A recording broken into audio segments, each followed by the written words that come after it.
Hooray, it is Fraxel Friday. I am finally getting my yearly Fraxel, which I usually have in July, and it's now January of the next year. So scheduling is a good thing.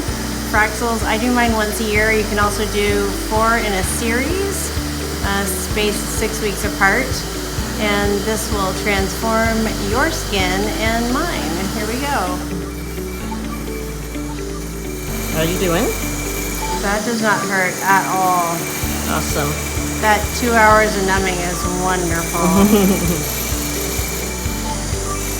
And then the lighter skin that we have, the more aggressive the Fraxel can be. So I try to get the maximum bang for my time and recovery by doing the highest settings that are possible for my skin type.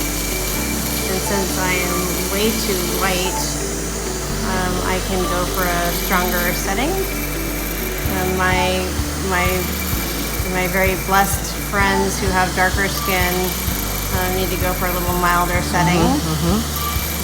Each Fraxel series usually starts with a 1927 wavelength, and this wavelength treats the top layers of the skin and gives you a really nice glow.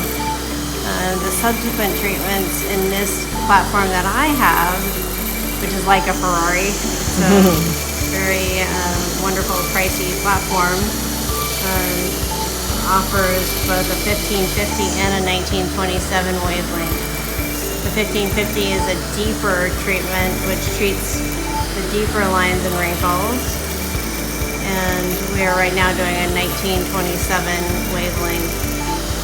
I will be fairly red for about 3 days, but I always just go to work as if I had been skiing in Tahoe for the weekend, and it's no problem. I use a Dermafax post-laser treatment, which is a wonderful silica nanoparticle technology treatment, and this really helps the healing and prevents me from having any pain at all.